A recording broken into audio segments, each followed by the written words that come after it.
Hey everyone, Jyoti this side. I hope आप सभी बहुत अच्छे होंगे, in a very good health होंगे। एंड यस, आप प्रिपरेशन भी अच्छा कर रहे होंगे या ऑन ऑफ चल रहा होगा, बट स्टिल जो सीरियस कैंडिडेट होंगे मेरी तरह तो बिल्कुल भी नहीं, but still they are preparing for their mains, pre, everything कर रहे होंगे अपने काम स्लू पोल्स पे। एंड मैं यहाँ पे आई हूँ अपने स्कोर शेयर करने के लिए। आपको स्कोर दिखा देती हूँ मैं। उससे पहले आरबीआई असिस्टेंट की बात करते हैं। पहले बोल रहे थे कि एप्लीकेशन 5 लाख कैंडिडेट्स ने फिल करे हैं, एंड नाउ सुनने में आ रहा है कि 10 लाख प्लस चला गया है एप्लीकेंट। तो दैट मीन्स कि कहीं ना कहीं बच्चे फिल कर रहे हैं फॉर्म। एंड यस, पहले मैंने भी इनिशियली यहाँ पे पूछा था तो कुछ खास रिस्पॉन्स मिले नहीं थे। एंड यस, मुझे लगता है माइंड स्विच कर गया होगा and they are feeling now. And still competition उन्होंने बहुत बढ़ा दिया है।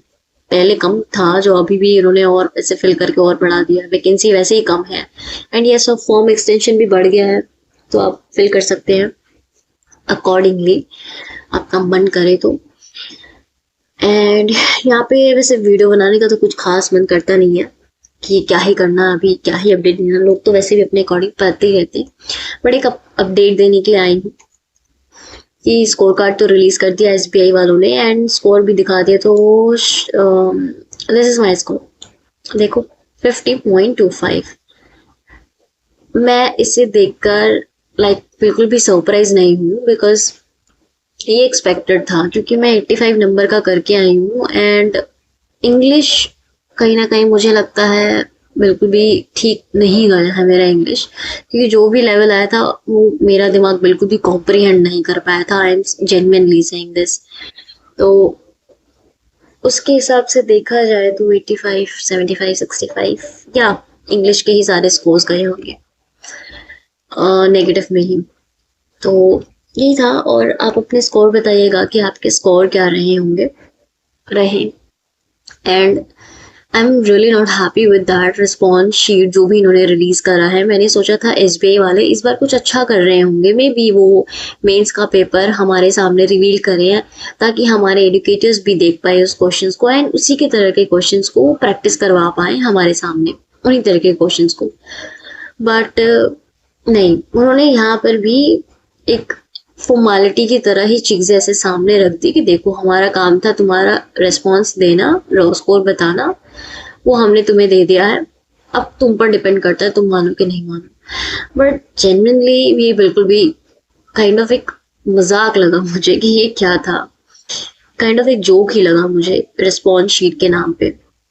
अच्छा खासा वो सीजीएल की तरह दे सकते थे, क्वेश्चंस विद आंसर्स, हमारे आंसर्स, करेक्ट आंसर्स, बट नहीं, इन्होंने ऐसा कुछ नहीं किया। काइंड ऑफ क्वेश्चंस दे दिए 1 to 100 एंड या तुम्हारे रिस्पॉन्स सही गलत, बस ये, दैट्स इट। एंड यस, आपके जो स्कोर आए होंगे, do let me know in the comment section आपके क्या स्कोर रहे हैं। यस, काफी चीजें माइंड में चल रही है अभी राइट नाउ कि मेंस को कंटिन्यू करा जाए कि नहीं करा जाए, बिकॉज स्कोर मेरे इंप्रूव नहीं हो रहे हैं। चाहे जितना मर्जी मैं पढ़ लूँ, सेशन कर लूँ, प्रैक्टिस कर लूँ, कुछ भी नहीं हो रहा। मुझे लग रहा है कि मैं कांस्टेंट एफर्ट डाल रही, कांस्टेंट तो नहीं, मतलब सेम एफर्ट डाल रही हूँ, जहां तक मुझे समझ में आया है। लास्ट टाइम मेरे स्कोर 62 थे, दिस टाइम एक इन्होंने सेक्शन ऐसे किया एंड देन माय स्कोर एकदम down and down and down. तो वही चीज हो गई ना, समझ में नहीं आ रहा कि समझ तो क्या ही, अब ऐसा लग रहा है कि मुझे नहीं करना चाहिए कंटिन्यू मेंस या फिर बैंकिंग की प्रिपरेशन। कहने को एग्जामिनेशन आ रहे हैं, फॉर्म फिल कर लो और दे दो एग्जामिनेशन, वो सब चीजें हो जाएगी, बट स्टिल बात आती है आप प्री क्लियर कर रहे हैं, आपके प्री में मार्क्स भी इम्प्रूव हो रहे हैं, बट स्टिल मेंस में आके वही हाल हो रहा है, जीरो इम्प्रूवमेंट हो रही है। तो फिर काइंड ऑफ ये डिमोटिवेशन ही होता है, फिर करने का मन नहीं करता। खैर छोड़िए, वो तो सोच रही हूँ सेकंड ऑप्शन लेके क्या चला जाए, बट स्टिल जिनका भी हुआ है उनका तो मैनी मैनी कंग्रेचुलेशन। और यस, वो लोग ना खुश ना हुए कि वो उन्होंने इतने एक्सपेक्टेशंस लेके चले थे, इतने नंबर आएंगे और इतने कम आ गए। सिलेक्शन हो गई बहुत बड़ी बात है, और किसी लोगों की तो हुए भी नहीं है, नॉट डिजायरेबल नंबर भी मिले हैं, तो ये दे आर वेरी लकी, तो उसमें खुश रहिए। एंड या मिलते हैं नेक्स्ट वीडियो में with some other update and see you in the next video. And yeah confuse करने के लिए वेरी वेरी सॉरी गाइस। मेरे दिमाग में कंफ्यूजन अभी बहुत भर भर के पड़ा हुआ है and literally I can't understand कि मुझे क्या करना चाहिए क्या नहीं। स्टिल मैं फिगर आउट कर रही हूँ एंड जब मैं कर लूंगी I will definitely share with you all. मिलते हैं नेक्स्ट वीडियो में। Bye bye, have a good health, take care.